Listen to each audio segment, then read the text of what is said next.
Hey there, you ever think your job is bad? Maybe you've got annoying emails, a coffee machine that gurgles like it's dying, or a co-worker who clips their nails at their desk. But at least you don't start your day with a bag of rats, a fistful of poison, and a dog named Murder. Welcome to the world of the Victorian rat catcher, possibly the grimiest, most reluctantly necessary job in 1800s London. It wasn't glamorous. It wasn't respected. But it was disturbingly vital. In the shadows of cobbled alleys and behind the soot-streaked walls of tenements, rats weren't just a nuisance. They were an epidemic with legs. Typhus, cholera, flea-borne plagues, all snuggled into your pantry like uninvited guests at a funeral. And who stood between your family and a furry outbreak? A man with a sack, a stick, and absolutely no sense of self-preservation. He didn't wear a badge. He didn't get statues. But he did have stories, violent, hilarious, disgusting stories. Stories involving dogfights, street bets, poison recipes, and the kind of lunch break that might get you banned from your own kitchen. So, dim the lights, settle in, and prepare yourself. Because what happens next will make you appreciate every rat-free second of your life. If Victorian rat catchers disappeared overnight, London wouldn't just start smelling worse. It would have collapsed under its own infestation. Picture a city where rats outnumber people 3-1.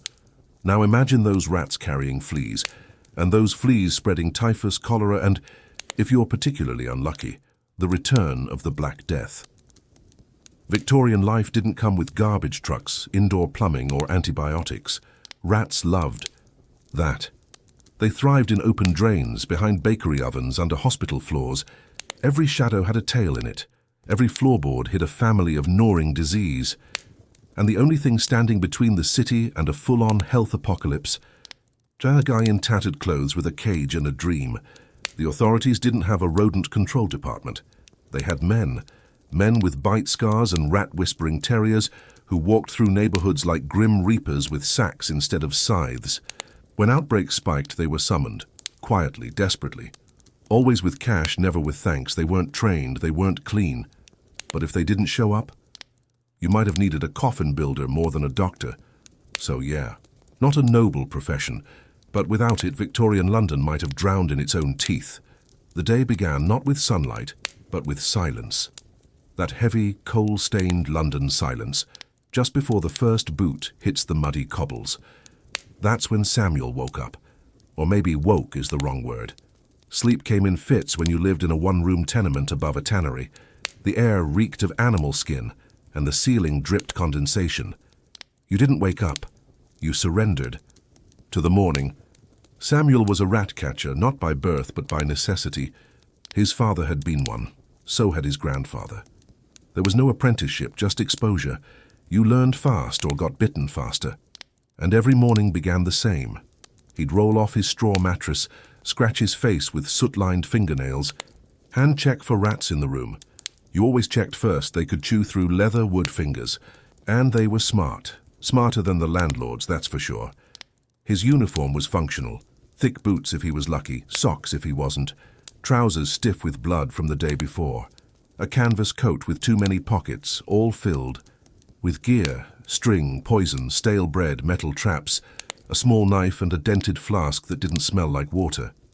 He wore a cap low, not to be stylish, but to keep droppings off his hair. Before he left, he'd whisper to his dog, "You ready, girl?" Daisy didn't bark. Rat dogs were trained to stay silent. She was small, fast, and mean. Half her ear was missing from a sewer skirmish in Lambeth. But she loved the work. Ratting was the only game she'd ever known. They'd step into the street just as the baker's boy tossed out the first spoiled rolls. Samuel snagged one. It was still warm. Daisy got the heel. The rest? Into the bait bag. Nothing went to waste. Everything was a tool. First stop, the butcher on Windmill Street. Not for meat, for intel. Butchers heard things, saw things. They knew where the rats were worst. Samuel listened as the butcher sliced fat from a haunch. Back door, got a nest, I think. Took 3 pig's feet last night. Samuel nodded, tossed him a coin he couldn't spare, and walked on. Every neighborhood had its rhythm. In Shoreditch, rats danced under fishmongers' stalls. In Whitechapel, they nested under brothels, feeding on perfume and rot. The trick was to follow the flow of trash, sewage, and silence. Rats didn't hide from noise, they listened to it. And so did he. He had no map, just memory. Every alley, every bakery wall, every hollow plank in every pub floor. He'd built a mental catalogue of infestations. Some were steady, like the alehouse near Fleet Street, where he caught a family of 9 under a spilled keg. Others were explosive, like the tailor shop that had ignored scratching in the walls until the ceiling literally collapsed mid-stitch. One morning, a child ran up to him, barefoot and wheezing. "Mr. Sam! Rats in Ma's kitchen. They chewed." The loaf in the tin. She couldn't have been more than 8. He followed not because she could pay, but because he knew her mother couldn't. Inside their one-room flat, he counted 16 rats in under 5 minutes. Daisy got most of them. She only missed 2, and even then just barely. Clients didn't say thank you. They paid in coins, bread, or stories. "God bless you" was rare. "Can you come back tomorrow?" was more common. He recorded every house he helped in a notebook. Just a name, a date, and a mark. If the infestation was bad, if it was worse. Then there were the rituals. Some catchers spat on the first trap of the day for luck. Others never worked on Sundays unless paid double. Samuel. He never killed the first rat he caught. Superstition. "The first one's the scout," he'd mutter. "You kill the scout. The army hides." By mid-morning his hands were already cut, his shirt stained with things best left undescribed. But his eyes were alive, always scanning, always calculating. He didn't just see the world in bricks and shadows. He saw movement, trails, oil streaks on walls, droppings that told him where and when and how many. Every catch was a story. A rat stuck in a beer tankard, a nest found inside a baby's cradle. One morning he found a single boot, chewed from the inside out, no body, just hair. The old woman who owned the house never walked right again after that, but maybe the most. Telling part of his morning came after the work, after the blood, the bites, the kills. He'd sit behind the smithy, hands trembling, Daisy panting at his feet, and he'd whisper a prayer. Not for the rats, but for the people who'd never know how close they came to joining them, because by the time London began to yawn and stretch and argue over tea, Samuel had already fought a battle, and he'd fight another tomorrow. Some clients were regulars. There was Mrs. Wiggins, a laundress in Spitalfields, who never looked Samuel in the eye. She'd open the door just enough to slide a coin through the gap and say, "They're back, under the basin." He never knew her first name, never saw her without curlers, but every Tuesday, like clockwork, she paid him 2 pence and offered a cup of tea she never expected him to take. Then there were the first-timers, the ones who thought they could handle it themselves. "I set my own trap," one shopkeeper bragged once. He gestured proudly to a wooden box soaked in molasses. "They'll stick to it." Samuel nodded, lifted the lid, and found 6 rats, very much not stuck, and now very much furious. Daisy handled it. The shopkeeper paid double. The people talked too, not always kindly. "There goes the rat man," whispered children as he passed. "Don't look, he'll curse your house." Some said rat catchers brought the vermin with them to get more business. Others believed they had deals with the devil. After all, who else walks with a sack of disease and smiles? He heard it all, didn't care. What bothered him wasn't the talk. It was the other rat catchers. There weren't many, but the ones who worked nearby. They played dirty. One, named Bragg, would sneak into houses Samuel had serviced and re-release a few rats, then show up the next day claiming Samuel missed them. Another spread rumors that Samuel's dog was blind. That one got settled in an alley behind a tannery. Daisy wasn't blind, and Bragg never looked quite the same afterward. There were no licenses, no unions, just turf, pride, and survival. The older catchers were legends. Men like old Reggie, who once pulled a rat the size of a cat from a church crypt and paraded it like a trophy. Or Jack Black, the self-styled royal rat catcher, who sold rare-colored rats as pets to rich ladies while emptying slop buckets with the other hand. Samuel didn't care about titles. He wanted silence. Silence meant no scratching, no squeaks in the floorboards. A quiet house was a safe house. That was his currency, but the job crept into his head. He dreamed of rats, not just 1 or 2, oceans of them, flooding through windows, chewing through walls, crawling into mouths. He'd wake up sweating, hands clenched, like he was still grabbing for traps. The irony wasn't lost on him. He protected people from nightmares while living inside one himself. Most people carry a wallet or maybe a book. Samuel carried a bag that rattled when he walked. It wasn't coins or tools for repair. It was the sound of traps snapping open and shut as he moved. Every clink, every jangle was a weapon. Because when your enemies breed by the dozen and move in the shadows, you don't fight clean, you fight clever. The Victorian rat catcher didn't have a standardized toolkit. What he had was a mix of superstition, streetcraft, and an unhealthy comfort with blood. Traps came in all shapes: spring-loaded iron jaws, homemade cages with collapsing doors, or just a sack and some bread and nerves of steel. Some used a spade or stick. Others carried clubs wrapped in iron nails. Samuel's favorite: a narrow-bladed knife and a wire snare he could loop around a rat's body faster than most people could tie their shoes. But his most important tool didn't come from a store, it barked. Daisy wasn't a pet, she was a purpose. A trained ratter born to kill with precision and silence.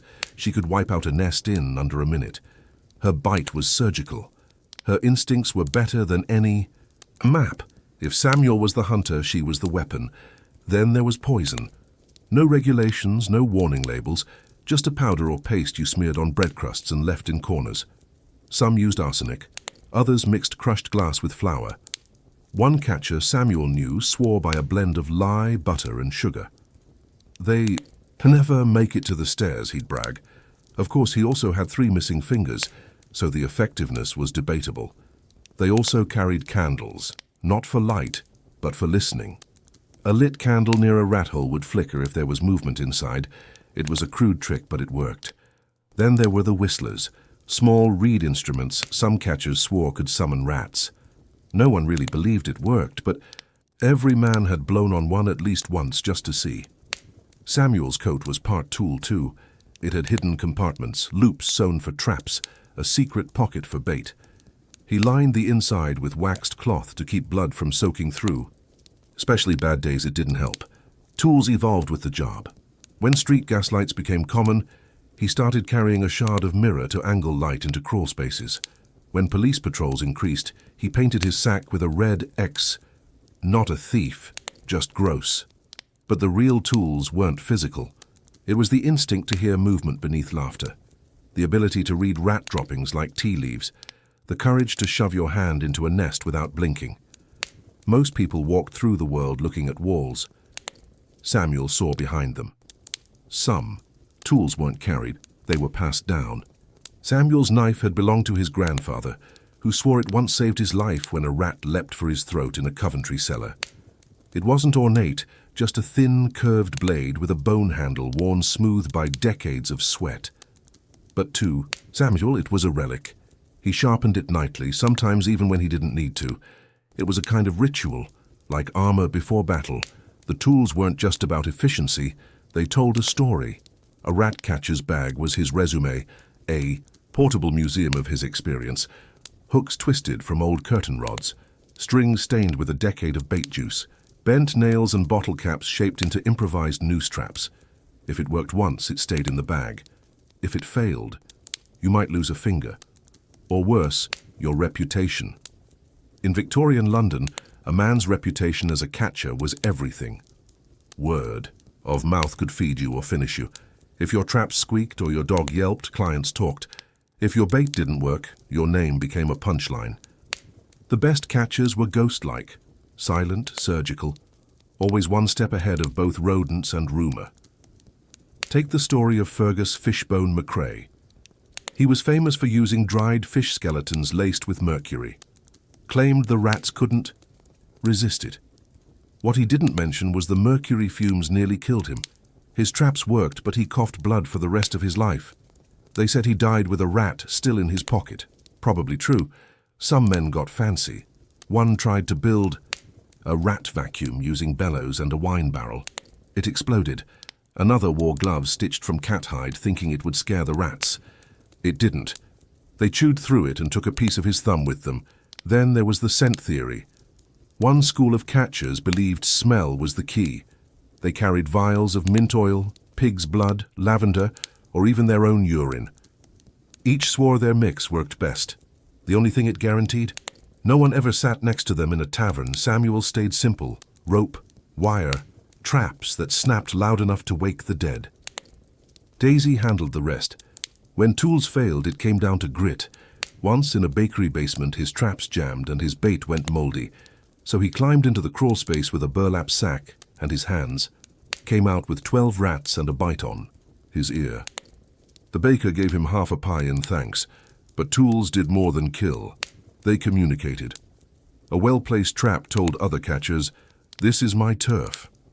A red mark on a rat hole meant, "Don't waste your time." Poisoned. A circle, drawn in chalk.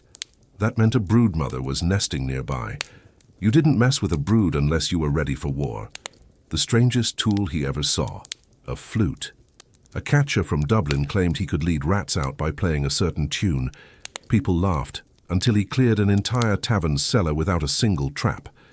Samuel never figured out if it was real or just coincidence, but he carried a whistle after that, just in case. The city, too, was a tool. Sewers acted as highways for rats. Catchers used them as shortcuts. Rooftops offered vantage points. Empty beer barrels, old boots, chimney flues, everything could be repurposed. The job made you paranoid. You saw danger in dust piles and potential in junk.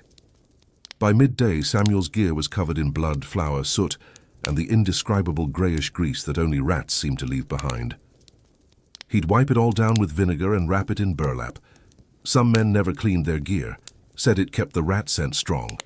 But Samuel believed in hygiene. He didn't mind killing, but he didn't want to rot with them.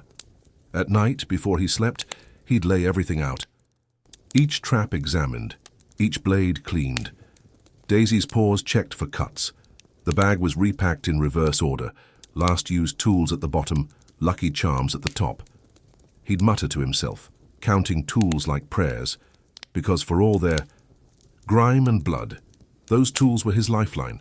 They were all that stood between a rat catcher and becoming part of the infestation. If you think the Victorians were all stiff collars, lace gloves, and polite tea sipping, you haven't met their nightlife.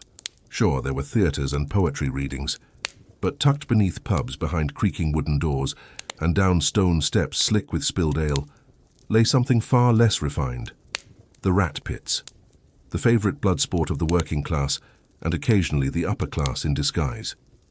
It wasn't legal, not exactly, but it wasn't banned either. That was the grey area these events thrived in. People came for the thrill, not just to watch, but to bet. How many rats could a dog kill in 60 seconds?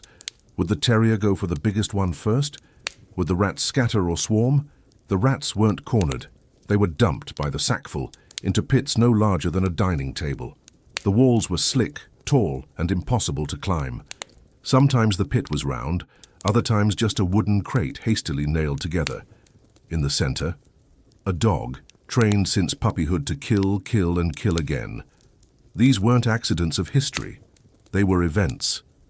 Advertised by word of mouth, flyers or coded phrases at taverns. "Billy fights at 8, someone might whisper. Everyone knew what that meant. And, oh, the dogs. Names that echoed in the underground scene like champions. Tiny Terror, Molly the Mangler, Brutus the Red. People had favorites. Some wore ribbons. One dog named Billy was recorded to have killed 100 rats in under 5 minutes. After that, he retired. With honors. Samuel didn't love the pits, but he went, sometimes to sell rats. Live ones fetched good coin when blood was guaranteed, other times to watch. Not for the carnage, but for the silence between kills, the breath people held, as jaws snapped shut, the way men who feared nothing suddenly flinched at a squeak. It was brutal, yes, but also efficient. The rats didn't last long. A good dog could clean a pit in under 2 minutes. A bad one got bit to hell and back and limped home a hero anyway. Sometimes catchers argued over the size of rats. Cheating was common. Some soaked the rats in gin to make them slower. Others clipped their tails to make them look smaller. One scandal involved painting white rats brown to reuse them, until someone noticed a familiar scar.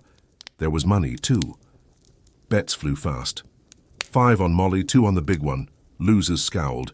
Winners bought the next round. It was all part of the show. Blood for bread, death for distraction.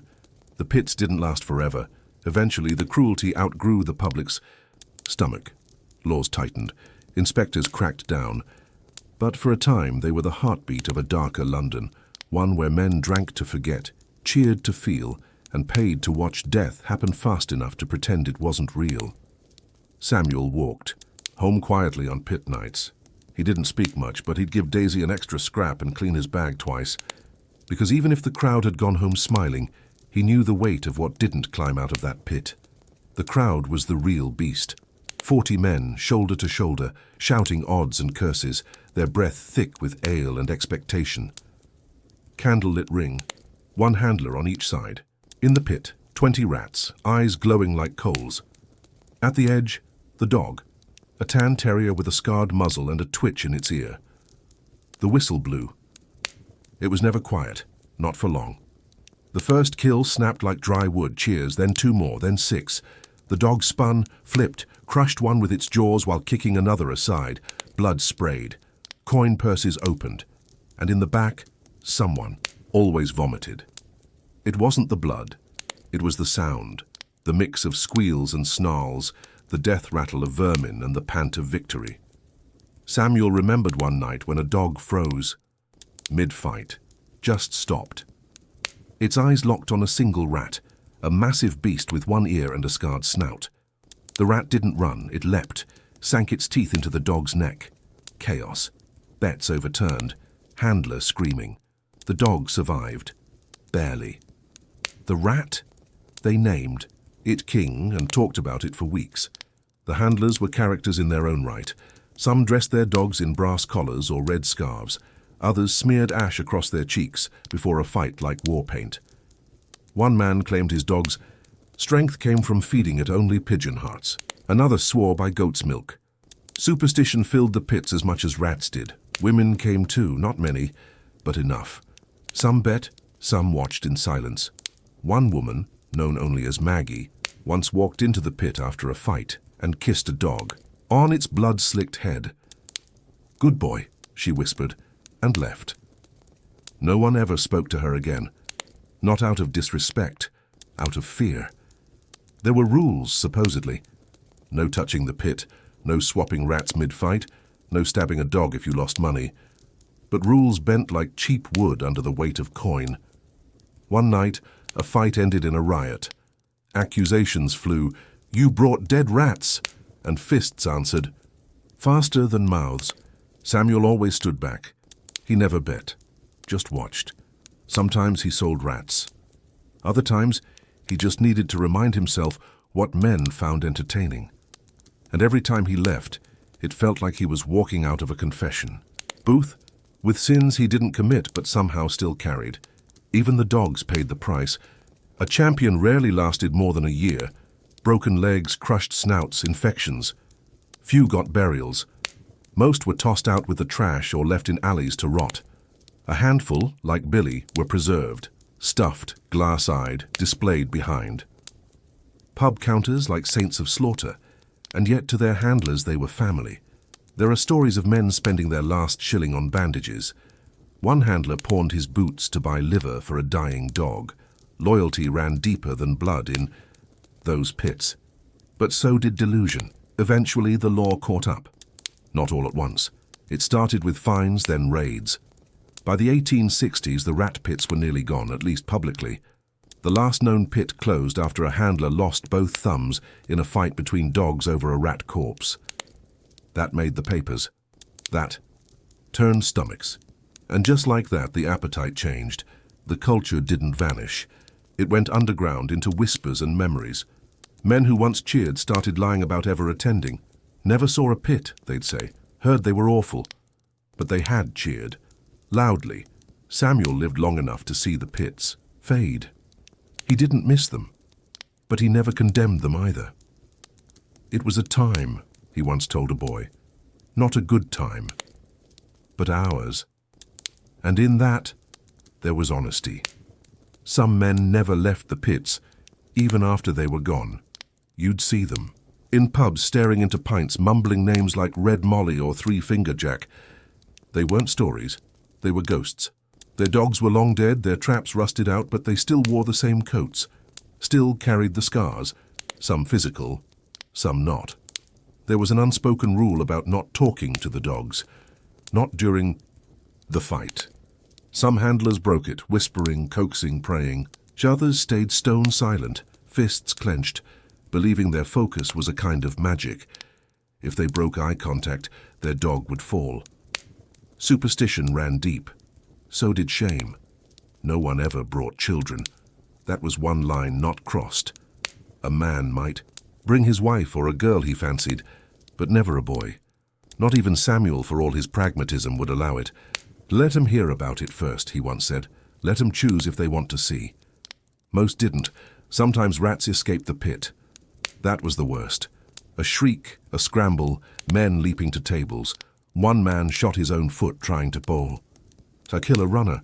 He laughed about it for a while. Then the infection set in. They buried him without his leg. There was a myth that circulated late in the game, that somewhere in the city a man had trained rats to fight back. That he'd bred a super rat, taught to bite eyes and dodge blows. They called it the General. No one ever proved it existed, but enough people swore they'd seen it that bets were placed on when it would appear. It never did. But the myth outlived the pit itself. When the raids began, it was chaos. Men arrested mid-bet, dogs confiscated, pits smashed with hammers. Samuel wasn't caught. He knew the exits, but he watched others fall. A man who once held 10 titles dragged out by the collar. A woman screaming as they took her dog. It was theatre in reverse. Years later, the memory of the pits became warped, sanitized in books, turned into legend. The blood was downplayed. The rats became metaphors. But Samuel never forgot the weight of it. The stink, the steam, the fear disguised as fun. He kept one souvenir, a bent coin he'd found on the floor of the final pit, carried it like a warning, like a curse. Not because he missed it, but because he knew how easily men could slip back into cheering for blood when the lights go low. You didn't have to see a rat to know one was near. You could smell it, feel it. Sometimes it was just a tightness in your chest, a twitch at the base of your spine. Londoners called it the gut grip, that anxious churn when something was wrong and you couldn't name it yet. But the rat catchers, they could name it. They named it cholera, typhus, diphtheria, trench fever, and worse. Back then, people didn't understand germs the way we do now. They believed in miasma, bad air, thick with filth, rising from gutters and graveyards. The idea that something as small as a flea could carry death was unthinkable, so they blamed the rats. Not wrongly, but not completely right either. See, the truth was worse. The rats weren't the killers, they were the taxis. They ferried the real assassins, fleas, bacteria, microscopic agents of plague that hitchhiked on fur and flesh. The Black Death that once decimated half of Europe, delivered by fleas, carried by rats, spawned in filth and spread by ignorance, and the irony. Many Victorians thought the rats were a kind of defense. If the rats are here, one popular saying went, then the sickness has not yet taken them. That's how backwards it got. Some households would actually leave food out. Better to feed the rats than anger them, as if rats held grudges, as if disease was personal. But there were those who saw through the myths, early doctors and fringe, scientists who dissected corpses and captured fleas in jars. Samuel once met a man who wore a net around his neck, not for style, but to trap airborne insects. He claimed he'd proved the link between rats and sickness using nothing but soot, string and a dead monkey. No one believed him. He died broke. But he was right. Catchers had their own science. They didn't need a microscope to know which buildings were doomed. If the rats left, all of them, that was the worst sign. It meant something was coming. Fire, flood, famine, or plague. Rats knew before men did. That was one of the only things everyone agreed on. Some myths were laughable. That white rats were immune to disease. That rat tails could be brewed into fertility potions. That a rat who looked you in the eye could predict your death. But other myths held weight. Rat kings. For example, a real phenomenon. Dozens of rats tangled together by tail and filth, moving as one cursed cluster. Rare, yes, but not imaginary. Samuel saw one once, never spoke of it again. And the science? It came too late. When sanitation improved and germ theory took hold, the rats didn't vanish, they just moved, deeper, smarter. By then they'd adapted to poisons, traps, even certain dogs. They changed faster than we did. They still do. The truth about rats is simple, they survive. In plague, in poison, in fire. And they don't do it with strength. They do it with silence, numbers, and time. That's what makes them terrifying. Not their teeth, their patience. Samuel once walked into a butcher's shop to find the meat untouched, but the butcher dead. No wounds, just collapsed by the counter, a trickle of black at his nose. The rats hadn't even come yet. That's how fresh it was. The doctor said it was bad air. Samuel knew better. The rats had left that cellar 3 days prior. They always knew. The Victorian response to disease was panic disguised as ritual. Some burned sulphur. Others stuffed oranges with cloves and hung them from rafters. Children wore garlic necklaces. Chimneys were swept not just for soot, but to clear the path for health. No one really understood what worked, but they needed to do something. Fear without action was poison, and the rats, oh, they thrived on it. As long as people dumped waste into alleys and left food uncovered in kitchens, the rat empire grew. In some London neighborhoods, they outnumbered humans 10 to 1. They chewed through floorboards, nested in church organs, even curled up in nursery cradles. One mother claimed she woke to find a rat nibbling her baby's ear. She moved out the next day. The landlord raised the rent. Doctors were split. Some clung to miasma theory. Others started poking at rats, dissecting them, studying their stomachs. One surgeon at Guy's Hospital famously injected himself with rat blood to prove a point. He proved it. He died in 5 days. But his notes changed everything. Buried in the margins of his journal were the earliest links between rodent-borne diseases and human infection. There were wild cures too. One traveling apothecary sold powdered rat bone as a remedy for everything from coughs to infertility. Another claimed rat fat could soothe burns. Applied fresh, his label read. He was chased out of Whitechapel with a broom. Public health. Reform came slow and loud. Sanitary boards were formed, streets hosed down, gutters lined. But it wasn't until the Great Stink of 1858, when the Thames literally reeked London into action, that Parliament stepped in. Suddenly, rats weren't just nuisances. They were enemies of the state. Catchers like Samuel were no longer vermin themselves. They were frontline workers. Even then, myths persisted. Some believed rats carried souls of the damned. Others thought if you killed a mother rat, her pups would come for you in your sleep. Samuel never believed that one, until the night he found 7 rats waiting on his windowsill, watching. They didn't move, just stared. Daisy wouldn't go near them. By the late 19th century, scientific journals were catching up. The plague bacterium was identified. Fleas were labeled culprits. But by then, the damage was generational.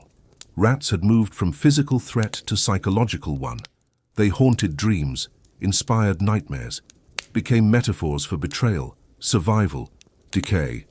In literature, the rat became a villain. In medicine, a warning. In the streets, still a shadow, always moving, always near. Rat catchers rarely made it to old age. Samuel had outlived 3 apprentices and 2 mentors. One died coughing blood after a basement job near the docks. Another scratched himself on a nail while clearing a nest and was dead within the week.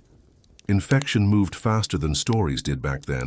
There was no glory in it, no pension, no doctor who wanted to treat a rat catcher unless paid in advance, and even then, with gloves. Some catchers swore by rituals. One dipped his hands in vinegar each morning. Another burned sage in his boots. None of it really worked, but it made them feel less alone in the rot. Samuel once told a priest he had dreams of drowning, not in water, but in fur. Woke up clawing at his chest. The priest told him to pray. He switched to whiskey instead.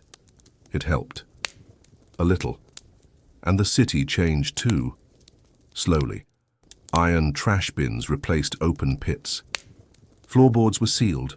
Food laws passed. Rat holes were bricked over, cellars fumigated.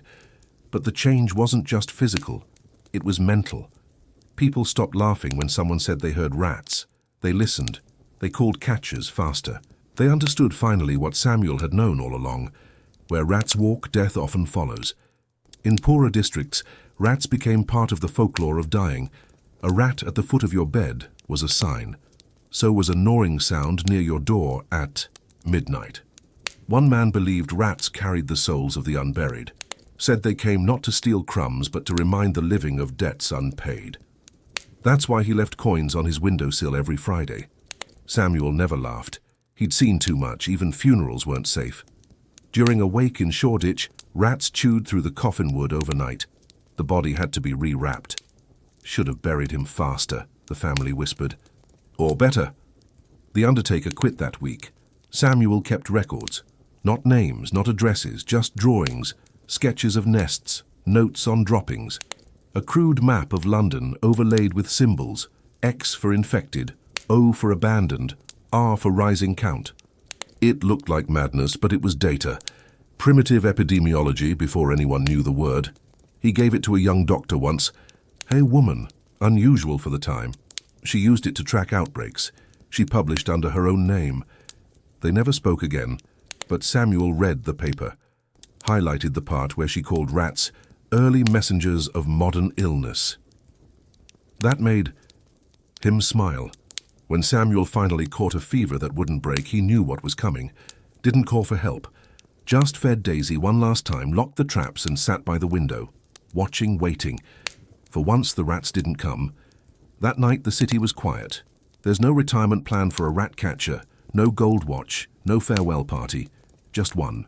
Day your boots feel too heavy, your dog too tired and your hands too slow. And that's how you know it's time. For Samuel it wasn't dramatic. No last heroic battle with a nest of sewer rats. Just silence, just knowing. By then, he was a fixture in the neighborhood. Children whispered stories about him.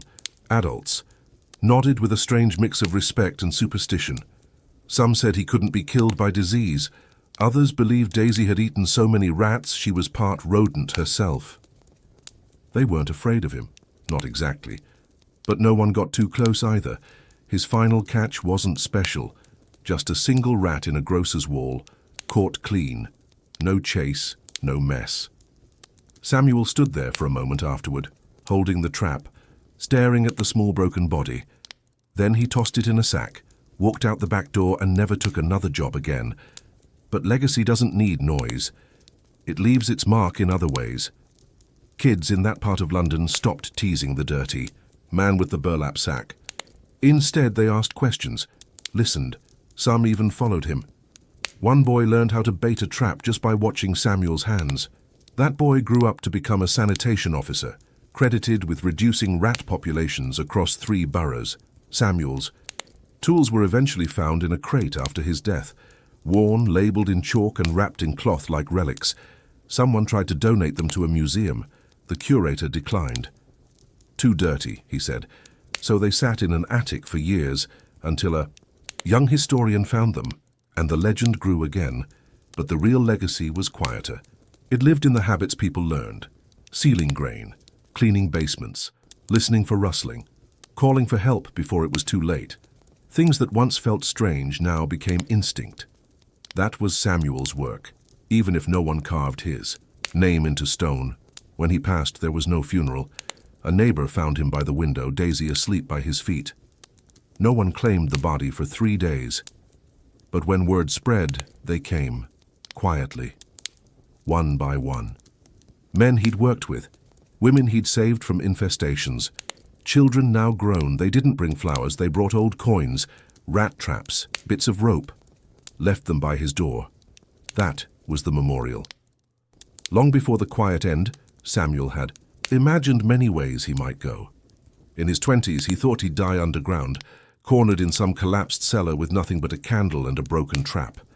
In his 30s, he feared fever, not fire, not plague, but the slow boiling kind. The kind that started with a chill and ended in a hallucinated conversation with a long-dead friend. But death didn't come that way.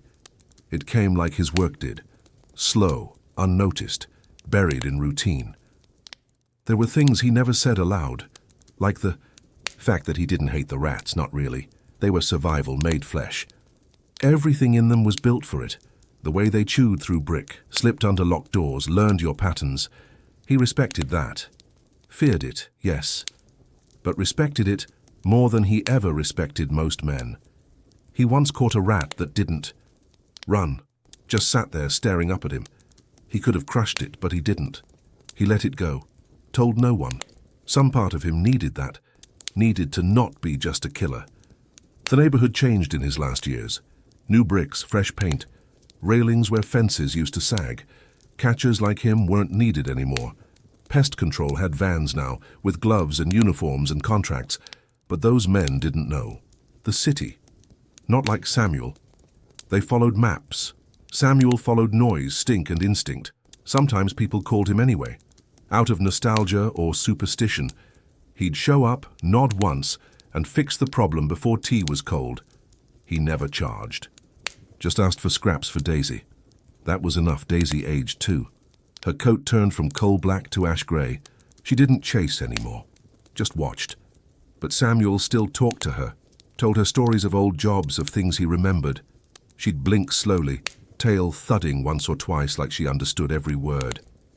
There was one story he told more than once, about a job at a bakery where the rats had tunneled through flour sacks and left prints like ghost paths in the dust. They weren't after food, he'd say. They were mapping, figuring us out. It wasn't a joke. He meant it. In those final months, Samuel didn't set traps unless asked, didn't sharpen blades unless restless. He'd sit by the fire, tools spread out like cards. Some days, he just stared at them. Each one held a memory, a near miss, a lucky break, a lost friend. He began writing, not a diary, he hated that word. Just notes, observations, short lines. Rats vanish before rain. 3 bites under a window means more to come. If Daisy growls without barking, trust it. He filled 3 small notebooks, left them on the shelf by the door.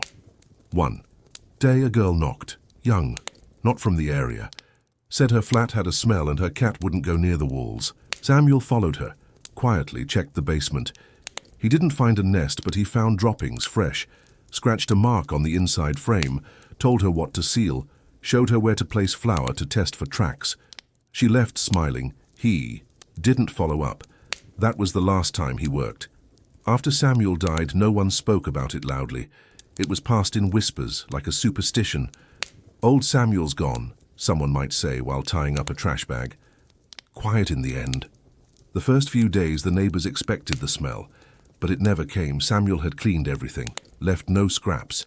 Even in death, he outfoxed the rot. Daisy went missing the day after they took the body. Just slipped. Out, unseen. Some said she went back to the cellar where they first met. Others claimed she was last seen walking along the river, nose to the ground like she had a job to finish. No one found her. Not alive, not dead. She just stopped being there. And somehow, that felt right. People moved on, as they do, but not completely. Every now and then someone would swear they saw a rat and hear a low growl with no dog around. A rustle followed by silence. A whisper of fur against brick. Samuel's watching, they'd say. Some laughed. Most didn't. The notebooks he left were eventually discovered by the girl with the cat. She'd returned to thank him and found the place boarded up. Curious, she pried a window and slipped in. Found dust. And the books. She kept them. Read every line. Then added her own. Eventually she published a small volume. Rat Roads, a catcher's guide to the unseen London. It didn't sell well, but it reached the right hands. Urban planners, sanitation engineers, amateur historians. People who understood that knowledge doesn't have to wear a lab coat. Sometimes it smells like damp burlap and sounds like a whistle at dusk. The city changed again. Cameras replaced traps. Sonic barriers hummed beneath floors. But in the cracks, always, the rats waited. And in those spaces, the legend of the old catcher lingered. Not in plaques or pages, but in how people reacted when they heard the faint scratching in the night. They listened. In time, the city swallowed him. Not out of malice, but inevitability. Like so many men who knew the alleys better than the avenues, Samuel became a myth, then a footnote, then a whisper. That's how these trades die. Not in fire, in fading. No one teaches rat catching anymore. Not the old way. You can study pest control, sure, you can buy manuals, watch training videos, but no one teaches you how to read droppings like a diary, how to smell a nest behind plaster, how to sense fear in a wall. Samuel didn't just catch rats.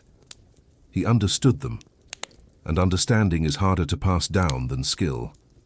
He belonged to a class of workers who operated in the cracks, chimney sweeps, night soil men, tanners, catchers, the people whose labor touched filth so the rest could live clean, who paid in breath and skin and years. History doesn't give them chapters, just sidebars, maybe a line, but that line matters. Because what Samuel left behind wasn't a statue or a law or a famous quote, it was awareness, a deep, gut-level understanding that the world is built on layers, and some of those layers have claws. He wasn't the hero, not in the usual sense. He never saved a life in one sweeping gesture, but he prevented countless small tragedies, plagues that didn't happen, food that didn't spoil, babies that weren't bitten in their sleep, quiet victories logged in no book. That's the kind of legacy that dissolves unless someone remembers, and someone did. Every now and then someone writes about him, in a blog, in a zine. A student finds a footnote in an urban history course and chases the trail. They find the name, the maps, the notebooks.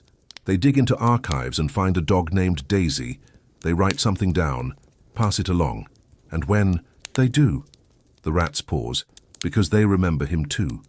One evening, as Samuel sat sorting his tools by the low warmth of a coal fire, he paused over a pair of rusted tongs he hadn't used in years. His thumb moved absent-mindedly across the grip. He remembered the seamstress. Her shop had been tucked between a baker and a shoemaker, easily missed if you didn't know where to look. The windows were always fogged from the steam of a tiny kettle she kept near her sewing station, and the door had a bell that didn't ring so much as cough. She was always humming, the same tune, though he never knew the words. It was wedding season.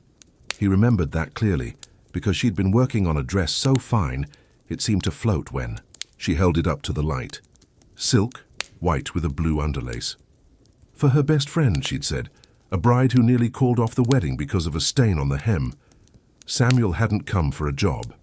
He was passing by when he saw the telltale signs, pellets, near the door hinge, a faint drag mark beneath the display shelf. Rats, small ones, smart enough to stay hidden. He didn't ask. He waited until she stepped into the back for tea, then slipped through the side door and lifted the floorboards under the counter.